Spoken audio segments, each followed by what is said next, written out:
Eno ye programu yo Simangako n'omuweereza wo Johnson Sengendo, Tawira Radio and TV. Madam Saudo yanzija mu ssomero mwebazanyi byali bigambo ebisatuze omuntu antwalanga comedian naye omuntu wangambe ekintu nkiwulira omakola ki yanzija mu ssomero gwe nsinga okwebaza yanyamba tagenze mu office olwagenze mu yaseeka muzaata ankutolo ankuba nemugamba mwana tojja kunkuba nange tojja kola ki tojja kunkuba nemugamba muzaata mwana tugenda kwekuba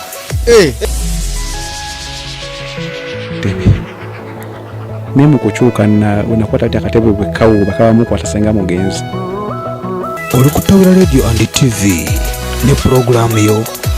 Simangako n'omuweereza wo Johnson Sengendo. Tawira Radio, Tawira TV, twagala okwebaza mwena abasobodde okwekumira ku mukutu guno, okulikinga page, okufollowinga na buli kimu kyemukola ky'amaanyi nnyo. Johnson Sengendo nga n'olunaku olwaleero tuze ne programu yammwe eya Simangako. Twabategezaako nti programu eno ya Simangako eriwo erimwe bannayuganda mwena abawangalira mu United Arab Emirates okubeera nga mwebaza abantu bammwe ab'enjawulo abalina ebirungi bye babakoledde oba oliawo nga temuvangawo kubasiima birungi bye babakoledde. Muleme kulinda abantu bammwe abali mu bulamu okumala okuvaawo mu bulamu buno obw'ensi eno ate musooke muveeyo mubeebaza oluusi okubaziika okw'ebbeeyi buli kimu nga mukoze kya bbeeyi. N'olunaku olwaleero nzize ne muganda wange wano agenda kubanga abaako ayisaako obubaka bwe okusiima eri abantu abalina ebirungi bye bakoledde. Muganda wange nsaba weeyanjule amanya go gwani?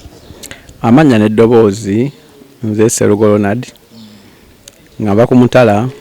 oba ekintu kyemmanyi ng'ekya Jomai katale eri yasookera estate yasookera ddala nzaalibwa omukyala gwe bayita Nakiwalo w'Engonge ngera mpangalidde mu biseera byange byonna eby'eddembe mu Ndeeba Wilson Zone abamu abayita ku Mulama. Omukulu wa bannayamanya mugawulidde kati tugenda kubanga oyongera okutulambululirako ku bulamu bwo okuviira ddala mu buto wate oluvannyuma tutuukeko awo waggulu. Kiki kyojjukira mu bulamu bwo oba kantandikewo nga mbuuza bwe babuuza nti mukulu Ronald yaani oyinza mu describinga otya? Omukulu Ronald jagamba nti ye musajja akolidde mu Ndeeba awo mu Wilson Zone oba opposite ne Mutebi Zone. Ya musajja atasoma nnyo kigenda wala naye nga yasoma akali katonotono nga bwe nagambye before oba mu ntandikwa nti yazaalibwa omukazi we bayita Nakiwalo Noelina omukazi w'Engonge. Era mu bumpimpi ya musajja abeezezaawo obulamu bwe mu ntambula ze ey'okwebeezaawo okupatikana. Kale nja kugamba kwasobola okumanya nti ye Ronald Serugo ow'omu Ndeeba. Ronald Serugo ow'omu Ndeeba oli musajja mufu? Ekintu ojagaziwamu eky'obusajja obufumbo naye nga nina abaana. Kakati tuze mu buto kiki kyojjukira mu bulamu obwo ng'okyali muto watuuka okutegeerera nga kyakusanyusa nnyo mu bulamu? Banagamba nti ekyokuba kyansanyusa buto waliwo obuto bwetubeeramu nga mu buto bwaffe bwe tubeeramu ng'oli muto. Agalanga nnyo okuba omupiira gw'ekyayi ogwo nga tokuba emirundi bakwano bange era n'emmere nagyerabiranga nga nogenda okulaba viranga esamba eyabisala yakawooya. Kati omanyi mubeerawo bintu byoyagala nga gwe newabeera nawe kikusanyusa ng'okugeza olenza ogamba olunaku olwasinga okunsanyusa lwe nagendako okulambula, olunaku olwasinga okunsanyusa lwe bantwalako ewa jjajja abeera mu Kampala oba abeerako wa kati njagala ompe kuki kubanga kati ekyakunyumiranga ng'ekyokusamba omupiira kyo kyabeeranga dde tuddeyo waaka nga kikunyumira naye lunaku kinga gwe omuto olwakusanyusa mu bulamu olwoyinza okujjukirayo? Olunaku olwasanyusa lwoyinza okujjukirayo lwe lunaku ekika ky'ente kye nneddira bwe kyali kisambi Nakivubo. Nasaba mama wange nemuganya agenda kulaba ku kapiira k'ekika ky'ente nagamba onotukotye Nakivubo naye nakutwalayo. Nemugamba nja kusala amagezi ngene twalinawo. Wayinanga emyaka emeka? Nja kuba nkolimbye naye naye kale mu kugeraageranya yali nsoma P2 Nakivubo bbulu. Nakivubo bbulu. Kati mama najja kweka essaati yange nga tayagala ngende ku mupiira naye nagamba genda okima amazzi. Bw'onookima amazzi negabira genjagala jagenda ku mupiira Sati asose jikweka. Kati udakachima negawera nagamba ne ate tosanga okamere genda kone mu kibanda otero kubukunga yalalo budde bugende nera daki nabikola mu speed ne muwangula kati twalinawo akatemerero batwasanga mu ndeebaawo naye nga tulina okugenda tukaita lubiri basi kalubiri basi teyali basi naye nga tuyita ku lubiri nti abaita ku lubiri tuyita lubiri basi so tukenda kivubo okulaba akapiira ekyo kintu nasanyuka nnyo okuyingira okulaba omupiira ogwo era mbule nkirowoozaamu lwakuba akayimba ke nasanga ke baali bakuba sityakajjukira naye nga kannyumira naye wakuba sityakajjukira olunaku lwe basinga okusanyusa nnyo lwasooka okugenda okulabako omupiira gw'ekikakyo kaakati kyalujjukira bulungi nnyo kuba lwannyumira nnyo kati tugende ku kikyate ekyakunyiza era mu myaka egyo gyoyogeddemu ekyo kiki ekyakunyiza ennyo kyokyajjukira nze ebiseera ebisinga nakakati kikyanyiiza omuntu okuba nga olwokuba onsinga amaanyi nonjiikiriza nakati kimpisa bubi era bwolaba nga tonyeza eziga banyiizira kwamba sikusobola kati mbeera ki yaliwo yakunyiiza ennyo ebiseera ebisinga yali sisita wange bambi lwakuba Katonda amumuze emirembe maama yantuma zayisa wange munekitundu yantuma ekintu kyesijja kugamba nti nkyakijja kuba emyaka gyali gyadde twali mu 89 oba nayintaawo nayintudde katebe k'ekibbo bwantuma nengenda mwita kyali ayagala kati nsanga sisa wange atudde kaki katebe kati ate naye nanfuna omukisa ne maama naye nakolaki ninamuyita kati bwamuyita nsanga akoze eki nga nkazeeko kati bwe nkaddako ye mukulu kubanga yazalibwa 17 ate nze ndi wa 79 gwenzirako yennyini kati bwesanga atuddeko nawe okuba yali mukulu wange nti ansinza amanyi kinakugambyeko nti omuntu ansinza amanyi nanjiikiriza mpulira obusungu yagala nsula ekatebe naye mu kukyuka nakwata ti akatebe bwe kawuuba kaba mukwata senga mugenzi nakwata akatebe nenkawuuba nkamukube ku mutwe kaba mukwata naye mama era mama yatira nagamba naye lwakuba mweddiŋŋanako kyemuva temwewa kitiibwa kiki naye kyekibalwanya nga mama akubye obusuwa naye nentudde katebe kano oyanjikiriza buyiikiriza bwampise nakatulako ate naye bwomisa nenkatuulako ate naye akajja kanjeko kifuba okuba nsinza ki naye nga mu butuufu nze bannanyini ki kyo kyajjukira mu buto ekyakunyiza ekyo kyova yagambye nti omuntu nze anjagala okunjiikiriza olw'okuba nsinza amaanyi mu butuufu mba saagala kugamba kintuukeko kati katugende mu maaso onsanyisiza nnyo onyonyodde bulungi ensonga zo ababuuza Tawera Radio Tawera TV twagala okubeebaza okwekumira ku mukutu guno era twabategeeza tujja kuba tubatuusaako pulogulaamu nnyingi nnyo ngezikwatagana ku bulamu bw'abantu naddala okusiima ekyamazima omuntu bw'ovaayo n'osiima omuntu kimuwa naye amaanyi okumanya nti abantu gwennyambe oba gwennyina kyemukoledde abantu b'ennaku zo tebakyayamba olw'okubanga background gye bava oluusi oyamba omuntu n'olaba nga atuuse mu bitiibwa eby'amaanyi naye nga tasobola kujjukira muntu eyamuyamba oba oliawo omuntu abamu bamulekwa naye nga bakulidde mu bantu nga si babazaala naye gy'okulidde eyo bw'omala okubuuka olugoolu n'ogenda n'otuuka mu bitiibwa tobeera tokyajjukira tulaba abantu bangi nnyo omuntu n'afuna ekitiibwa ekyawaggulu naye ng'oluusi maama we ali mu kyalo eyo naye n'ategeka embaga n'agiteeka mu kibuga mu kyalo n'atabajjukira ne maama we n'atajja kubeerawo ku mukolo naye ng'ate yamukuza ye yamukolera buli kimu n'okutuusa ku ssiru kale olunaku lwalirawo ndi ne muganda wange ono nga ne kuyitamu mu bulamu bwera tugenda kutuuka ekiseera nga yeebaza abantu kakati muganda wange mukulu Ronald mu bulamu bwo waliwo ebintu ebizikusanyusa n'ebikunyigiriza katusooke okuze otuuse kuba tuyinza obutava buli kawonvu nakagga kati okuze tulaba mu kiseera awo olimu oba mu secondary awo obulamu bwo bwali butya secondary ogisomerako wa nze ebyokusoma byange byali byakusika miguwa sigamba nti saalina magezi nali nga yina n'engeri gye nalina abazadde nga bamufuna mpola nze ebyokusoma byange zinabyezangawo era ogulukwange kuno kwekwambeezangawo naye nga primary nagisomera Nakivu Blue Primary School awo mu P2 njukiramu ali P1 86 otwala 7 utandika jatuddukamu awo ntukomawo nenyingira P2 P3 sente nezibula muzeyi wange amaze okufa omusajja mama wange nantwala mu ssomero lya bagiyita Elim Primary School. No yasooka kuntwala ku Kabaka Njagala Primary School mu maaso ga Wankaaki ninga akasente kamuzitowerera nantwala mu Elim Primary School kati sano bagiyita Pentecost Church. Somero likulibwa omusajja munigulo bamuyita Butch Dozweight. Musajja munigulo naye nga ali ku musingi gw'abalokole. Jina somera paka P7. Kakati njagala tugende awo mpola kati awo mutuse mu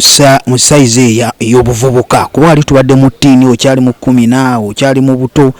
kintu ki ekya mu biseera ebyo kuba ebiseera ebyekivubuka awo wabirawo ebisomoozo bingi nnyo n'ebisanyusa bingi nnyo awo nawe tubulimu ku bulamu kiki ekyakusanyusa ennyo twagala kimu n'ekyakunyiiza ennyo era tujja kutuuka mu byakunyiiza ennyo we tutuukira ku buyambi obw'enjawulo kiki kyakusanyusa ennyo nakugambyeko muddaaki wali nti kyasima okunsanyusa olunaku lunagenda okulaba omupiira gw'ekika ky'ente nakati bwenzijano mu buvubuka nakugamba ki kubanga embeera eyange yali yakupangirira kale tuveeyo tugende mu kupangirirako mbeera ki gye wali oyiseemu n'olaba ng'ensi ekomye embeera olunaku mama yaŋŋamba nti mwana wange sente ezibuuza ezisoma olaba ng'ensi ekomye tuula wansi nalaba eddala kugamba nga alinga nkubya nkimukaga mu mutwe okusoma wali okwagala nali nkwagala nnyo naye nensala amagezi neŋŋamba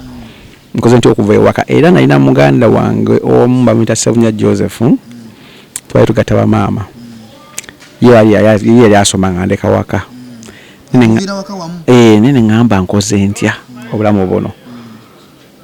nentandika okweyiya ku kyalo ng'omuvubuka bwabeera era ku enda ayo nojogera mu P3 linda kuwatandika okupambana ng'oli mwana muto P3 ya kyobalagamye P3 mama we yakugambye nti okusoma ati sayina sente ya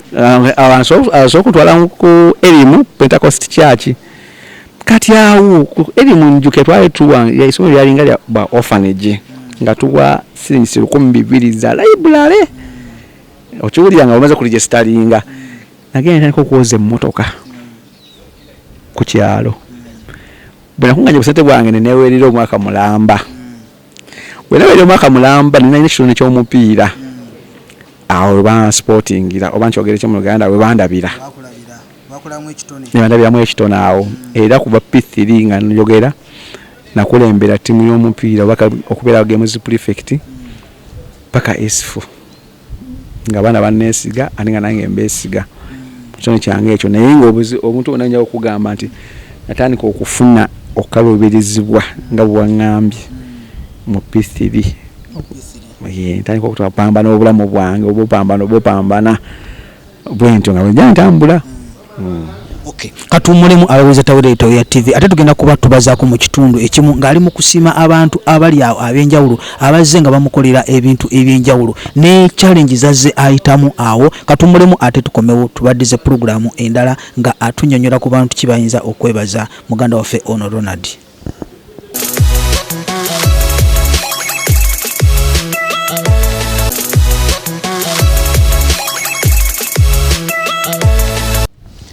Abaganda baffe abawuliza twagala okubebaza mwenna era nga tukomewo n'ekitundu ekyokubiri tubakulisayo mu luwummula Tawira Radio Tawira TV nga ndine muganda wange Ronald ono ayina experience ez'enjawulo zazze nga tunyumizaako nga bwe muwulidde emabegaawo naye nga twagala okwebaza aba Eastgate Cafeteria mwebale nnyo emirimu gye mukola olw'okubeera nga mulisa abaganda baffe bonna bannayuganda mugende nga mufune akamere akuva e Uganda ate n'aba Speed Express oyo nga bajja kubanga bakufunira visa yonna gy'oyagala wano mu UAE Dubai visit visa ate era nga basobola n'okubookingira air ticket mu nsi yonna gy'oba oyagala okugendamu era bakugulirawo ne account mu banka obeera nga wajja muno mu UAE nga toyina account bakugulirawo diaspora saving account nobera ngo tekako sente zo tuleme kusanga buzibu nga tuweereza abantu sente zitukumira nga bali Uganda kale obeera wano nga weterako sente ate notification obeera ngo gifuna ng'oli wano. So muganda wange Ronald kakati tuzzeeyo mu maaso nga tweyongerako mbeera kyendala gyoyagenza otubuulirako nti embeera yakunyigiriza kyasooka okunyigiriza nga bwekitunnyonnyodde ekyokubeera nga wasitopinga okusoma ate embeera kyendala oluusi eyinza okubeera nga eri outside school endala yinza okubeera nga wali ofulumya essomero kati embeera zonna zireete nga ziri jjeno ezakunyigiriza mu bulamu obw'ensi no ng'olaba ensi ekyamazima eringa ekoma. Nga bwe nagambye nti nasomako ekitali kinene nnyo ate ekitali kitono, naye era ebintu bingi nnyo okusomoozebwako nnyo kwempiseemu. Kusomooza okwo kwolaba ng'omuntu kuba kumuyigiriza. Okusookera ddala maama wange yali single parent, naye ate single parent ate nga yafuna accident amutemako amagulu abiri. Kati teeberezaamu obulamu bwe twalimu obwo nga si bwangu, naye nja kwebaza nti Mukama Katonda oba Allah subhanahu wa ta'ala nti atusobole otusoboseza ne twakawano we tutuuse. Era mu kyo nja kugamba abantu abatuuliza oba Tawera TV nti bannange mubeere nga abantu abakakkamu ate n'amazima, kubanga nze gye ntambulidde oba gye ntambudde mu primary nga bwe mbaga nasomera paka P7 ate nyansomako noba okutuuka paka S4, bannange gye mpiseemu sijja kugamba oba kino bakiri, naye nze kingamba nti kubeera nabugumiikiriza na mazima eri abantu. So bw'ojja kugamba nti obusoomoozi ki bwensanze, ekisobola okugamba kweka kimala okuba nti naye ne maama ate nga tambulira mu wheelchair. Kale okusomozebwa kw'amaanyi nnyo, kitegeeza nti yafunanga obuntu nti bwatutetegekera tusoogera obutambula tubutunde tufune kinatayika eri olubuto alese musitu tulina okugenda ku ssomero ate tulina okufuna school fees, egamba ebintu ebibeerawo ebityo naye nga mu byonna nja kugamba nti kintu kimu tindebaza Mukama yansobozesa okumpa amazima n'obwenkanya nsobola okuba nti mbisomoka. Kakati awo njagala tutuuke, nkimanyi bw'obeera otuuka okwebaza omuntu wabeerawo embeera gy'obeera olimu. Embeera eyasooka y'okubeera nga maama mwali mu mbeera maama talina magulu, naye okutuuka ku level eno gy'oliko, kubanga omuntu ali mu nsi gye tulaba nti ensi erimu abantu abaliko obulungi, abalina kye beekoledde e Uganda, abalina abantu be balabirira, otuuka otya okubeera nga oli successful, era baani abo bakusoboseza okubeera nga oli kuba tukulaba nga oli successful wano mu nsi eno gy'olimu okukola emirimu gwa buvunaanyizibwa, olina family z'olabirira era olina abantu bangi nnyo b'olabirira e Uganda. Kati bantu ki abo boyinza okunokolayo nti bano balina kye bakukoledde era ng'osaana okubeebaza? Bwe naatuula nenkuba sitole yange tusobola okuzibya ne bukya, naye mu bumpimpi nga bwe nkugambye nti mukadde wange yali bw'atyo, nze njagala kugamba abantu bonna batuwuliza ku Tawera TV tamuyisanga mu bakadde bammwe maaso, kubanga ebigambo muzeeyi byaŋŋambanga bwe nzija nga mbigoberera era manyi no bizza kati right now endabira ddala nti oba tukiza olugero olugamba nti eriiso ly'omukulu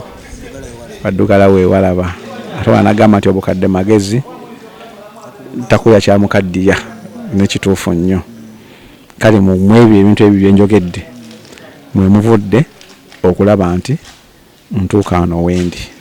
Bantu ki boyinza okunokolayo abakutuusiza wano? Kati nze nga sinayogera muntu yenna, nsookera ddala okwebaza omukazi ow'engonge nayo nakiwalanzaala kuba yasobola okunraisinga up n'ambuulira omusajja omwana walina okweyisa, walina okutambula ne right now bwefuna obusoomoozebwa era mwebuuzako ne mugamba naye maama nkubuulire abantu bano wagenze bwe bwati nkoze ntya, bannaye mbabuulire nga sibalimbye. Ayina maama essaawa zino mu nsonyiwe, atalina Allah bwe yagera naye amulina amukkirize amwesige nti ayakutangaaza. Era nze gwe nsokera ddala kwebaza mu byonna. Omuntu ajja kwebaza owookubiri mu byonna yabadde ajja kubeera omwami bamuyita Muza Richard, omusajja Munyankole. Muza Richard akyaliyo? Gyali nannyini ssomero bayita Dynamic Secondary School, kati liri Sonde. Yali Headmaster wa elimu. Byandaamu ekitone eyo nga twala yanzikiriza ogenda nsomere mu ssomero lye nga siwa school fees secondary. Mwami Muza Richard. Omwana yankwatirira si mmere mirukadi ampa ya bwerere si ki, naye nga nange nali service nzikola bulungi nga okusambira essomero mu period kola advert, naye era nga omutima gwe gwali omulungi ate yali nze nzekka waba twalina abaana bangi fena nga tuli ku basale kumpi the whole of the school team, abawala n'abalenzi nga fena tutambulira ku ki ku kintu ekyo. Era omusajja oyo bambi Mukama mukyasinga okwagala yatuyisa bulungi. Obubakawo ng'omwebaliza ddala specifically Kyenjogedde era nti nno ng'ogyeko mama wange omwami oyo Mukama right now essaawa zino wendi wano kubanga batugamba mubutuufu kanyongere omwebaza nga ngamba bwe nti alina engeri gyankwatangamu nga nze nga ntwala kifuba ogenda okudibatinga okusoogera oluzungu kati right now bakugamba the first priority it goes to those ones only who speaks English. Kati kitegeeza nti buli bwe bagamba nti ogenda funa akalimu kali netwagala nti abasobola okwogera oluzungu nzijukira nga muzeeyi mumuza ngamba agenda ku debate olugera ku debate nga bwe tuti nawe olina okubeera ki participant. Mujjukira nnyo era mwebaliza ddala ayongere nawe essomero liri Sonde kubanga yaliza alijjawo twali wano ku Lubaga Road naye akyayamba abaana ne mukyala we bamuyita Samari Mumuza bambi Mukama abawe kyasinga okwagala. Tuki omulala omuntu abadde owokusatu awo ne wajjawo abantu bangiko baalika bangiko naye ante era kantekewo bamama baffe abalala bagana bamama bange kubanga engeri mama wange situation gye yali musinga tebaali abo ate osanga naffe ate twalikuza kubanga twalwalanga ne badduka emisinde abaana abalwadde ne bajja ne batwala mu ddwaliro abaana bakoze batya nabo swabeerabira nti batukola kyamaanyi nnyo oba bankola kyamaanyi nnyo okubeerawo okwange nganza okuba ndokolayo ko nti maama gundi bategeddala bonna bwe bali kubanga bo mama Jeni Namuddu oyo yakyali mulamu enkoyege zikyamukubira enduulu omulaba mbi yafa topista Namuli Mukama amutujjako naye bambi nga naye yali mukyala mugumu nnyo gye tuli abakuzaala bankima jjajja waffe tiyali mwangu kubanza nzaala wa Ngonge naye ate abaddako amanya baddako bwe benkima kati ate tuba mukyala tugenda ku Mungabi ndina kukola mama wange Nakatuula naye ali awo yali atuula Katulawo ate oyo naye mujja mwebaza mwaka ensusu kubanga ye ante buli mangu yawuliranga n'agamba mukulu we abaana balwadde yaddukanga yankima n'akagoye n'agamba nti aliwo tebalinawo kagoye n'aleetayo akapale olinga mwebazaako ensusu tebalinyo baleda kale we n'agamba nti neebaze buli kinoomu walayi abantu banyinya bambeerezaawo okusinza bwe mpatikanye naye njagamba bwe nti tina gwejogeddeko ne gwesoogeddeeko fulumako mu family owalogedde bamaama oluusi abamu batwala nti obuvunaanyizibwa bwabwe ba family baki kati abantu oba aba community waliwo bayinza okuba webazayo mukulu muwummuza kati mu community waliwoko ku bantu abalala bayinza okwebaza abantu baali bangi naye nja kuteekako omwanya babita Businje era akola mapping Africa yantunda nnyo okuba nalina empisa bambi nga nteekako ne netwako ne baministers awo ku Papapo nga driver we nja nebazaako omwami bayita mwetwa Anatoli musajja kati ali ku police station Naggulu egamba abantu bangi muzeeyo kubanga sijja kugamba nti ono n'oli kuba kati mpozi mbaze bateeka ku list naye nga kinyala ogamba bonna jeno nti nno buli alina kyali ankoledde bannange mwebale nnyo mwebalire ddala era nsiima nnyo era mbeebaza nnyo mpozi niye njakisembyayo muwala wange Yunia omwana oyo yantuusa wano wendi kuba kampuni ginayitiramu nga sinaada akasente ninagamba kojja omusayi oguba nga mulamu genda opatikana n'otusasula era omwana oyo mwebaliza ddala nebbaawe John Kamya Mukama bawangaaze be bantu benja okwebaza mu kitinga ekyo muno emazeemu bbanga ki eyina gya 2014 yali Sebutemba buli myaka ena ngenda mu 5 eyo gisanze otya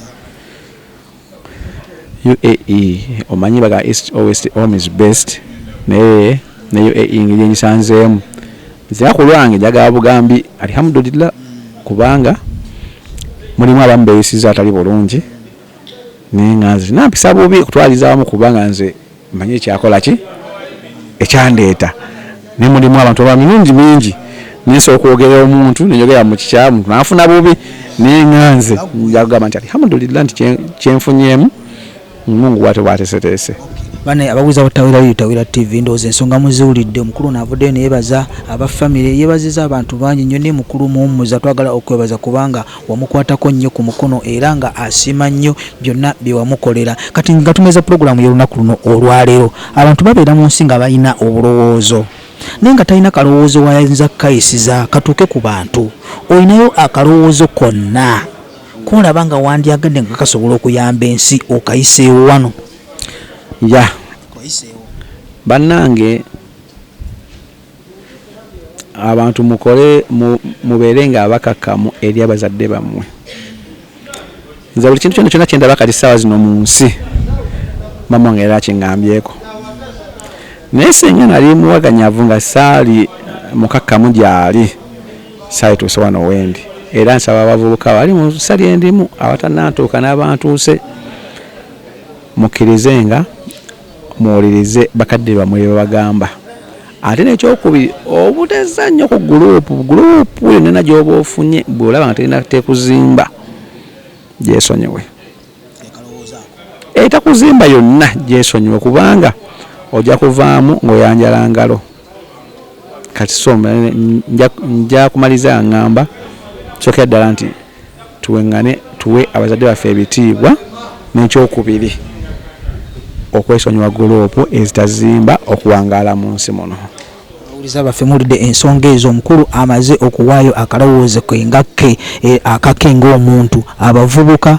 muwe bazadde bammwe ekitiibwa kubanga omuzadde tuga nti Katonda wa kuno ku nsi ye muzadde. Kale njagala okwebaza mwenna abasobodde okwekomera ku Tawira TV era ng'omukulu ono agenda kuwumbawumba, agenda kubeera ng'atumirayo ku bantu be abali e Uganda oba oli awo ne baali nabo wano bakola nabo. Sebo nsaba owumbewumbe ng'otumira ku bantu bo abali wano oluusi n'abali e Uganda, naye muntu yenna ali mu nsi yonna ajja kuba ng'asobola okutegera obubaka bwo. Okusookera ddala njatumira omukyala Kiwaano Werina omukazi w'engonga nzaala. Oyo ye first priority yange. Njatumira mama w'abaana bange, njatumira Aisha Nanyanzi akolera mu Abu Dhabi mwawangaalidde naye, njatumira ku muzeeyi muwummuza Richard ne mukyala we Samari muwummuza, njatumira ku abantu bonna Anatole muleeterwa ku poliisi gy'owangaalidde, Mr. Businje, mama wange abanzaala mama Jeni Ebusega, mama Nakatuula ali awo awangaalidde Kajjansi, Kojja Kayise,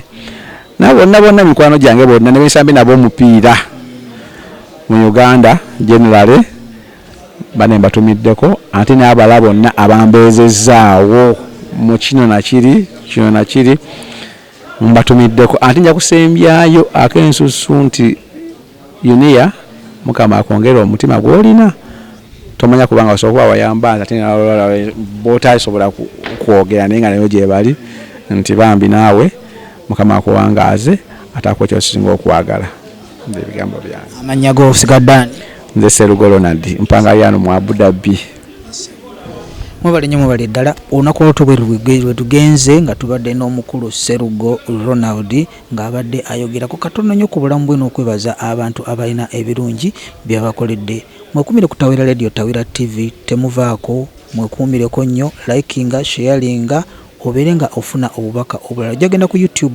ojja kuteeka mu test Tawira Radio, ojja kuba nga ofuna program zonna, ate ne ku Facebook Tawira Radio, Tawira TV. Johnson Sengendo nga nze mbadde okubaweeza olunaku olwaleero. Mubeere bulungi, mweraba.